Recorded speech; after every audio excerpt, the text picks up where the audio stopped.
New videos every day. OBs can be profit-driven from different companies.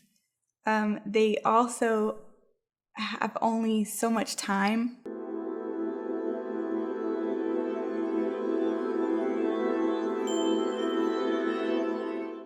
Thank you for tuning in to Alternative Health. I'm your host, Corrina Rachel. Today we're discussing natural childbirth and the different choices that we have surrounding the birth of our children. Today my guest is Bethany. She's the founder of A Breathtaking Beginning. Thank you so much for joining me, Bethany. Thank you for having me. So you have experienced both a hospital birth and a natural childbirth. Can you maybe just start by outlining maybe some of the differences between those two experiences? Sure. I can kind of tell you my experience. With my first son, I had a hospital birth. So I was induced, and I ended up with an epidural, and I was in a hospital setting with an OB and lots of different nurses. For my second son, I had a home birth. It was a water birth, so I had my son in the water in our living room.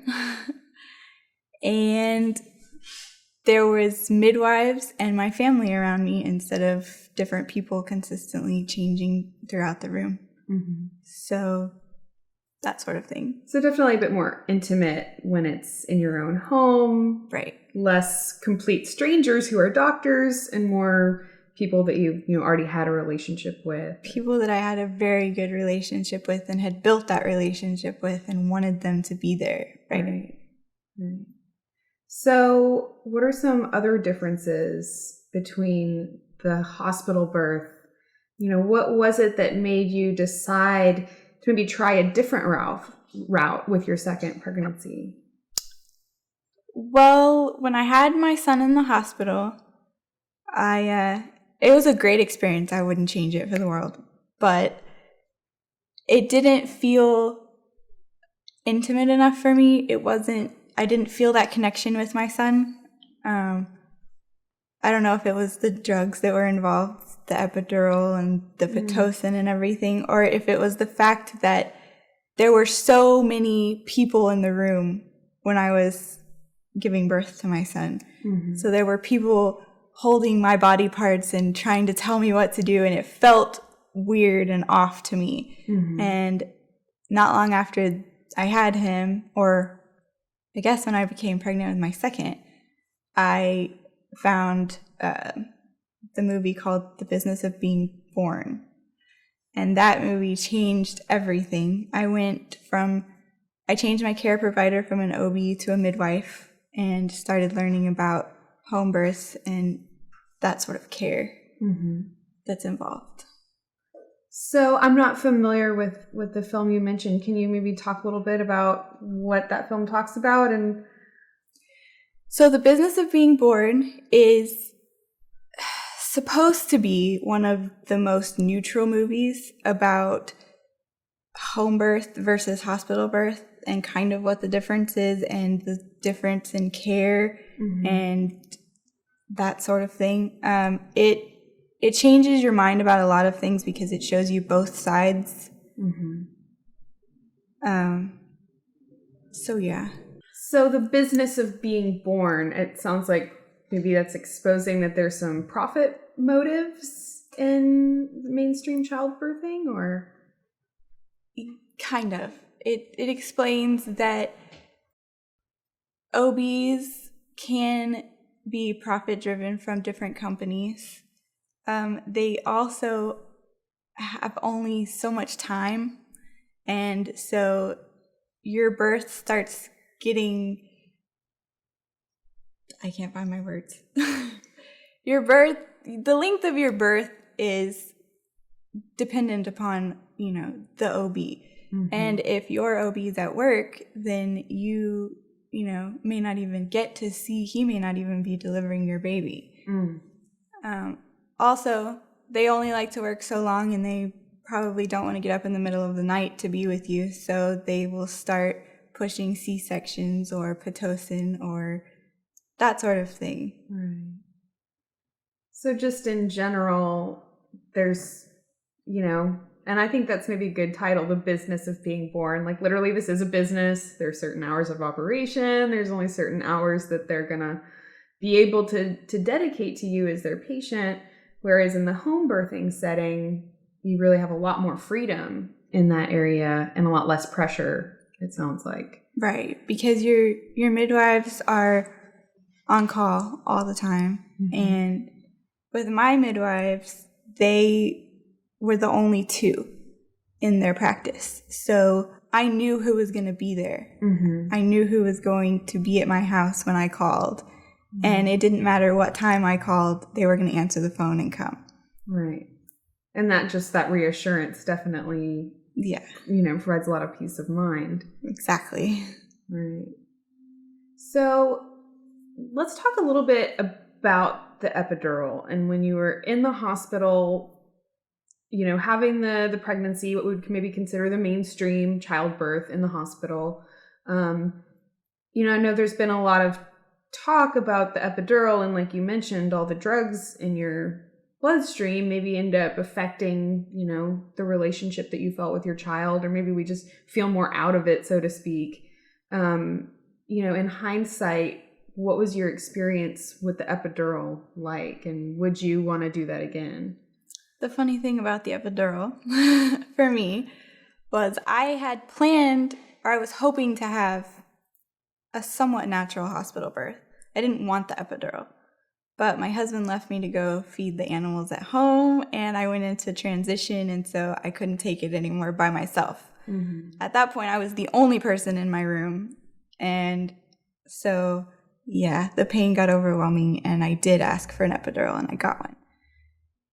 It's way different than I expected. Just as they were giving it to me, my husband showed up again to be there. And, but you are having contractions and you're in pain, and they're telling you to bend over so that they can stick this needle in your back. And it's not pleasant, but afterwards, the pain's gone. And, it was kind of nice, to be honest. I slept for a while. But would I do it again? No, probably not. Especially because I had a home birth and I realized how different and how much better it felt to not have that epidural. Mm-hmm. And there's so many things that can go wrong with an epidural. I mean, you can have back, spinal problems years later from it. Wow. I forgot what I was going to say. I had no idea that it could cause you spinal issues even years after. Yeah. There's pregnancy. And it can also cause major headaches afterwards. For me, they had the placement really well. So I didn't feel much of anything. And the thing that really bothered me afterwards was after I had my son, they wanted to move us to the postpartum room. And I couldn't move. I couldn't stand up. I wanted so badly to stand up and walk, and I couldn't. Wow. And I wanted so badly to be able to just move my legs from their position to move them to, even get into the wheelchair, and I couldn't. Like, your legs feel like they're asleep, which, mm-hmm. That's the point. But it really bothered me. Right. And then, I think the thing that really kind of, struck out most to me, is that you're talking about how you felt that the hospital birth kind of changed your relationship with your son, that you didn't feel as connected to him as you did when you did, the home birth. I don't know, do you want to talk a little bit more about that? Or? Yeah, some of that, I think if you watch The Business of Being Born, you'll understand, like, they go way in depth about some of the different drugs that are used in a hospital and how they can affect your relationship. And it's all about the hormones, because when you go into labor naturally, your body produces oxytocin, which sends you into labor. But Pitocin is what they use to induce labor, and so it's a fake form of oxytocin. And because it's not the real thing, it can affect your hormones. And they have proved that can affect your relationship because it's not your actual hormones. It's setting off a whole different course than what your body had planned.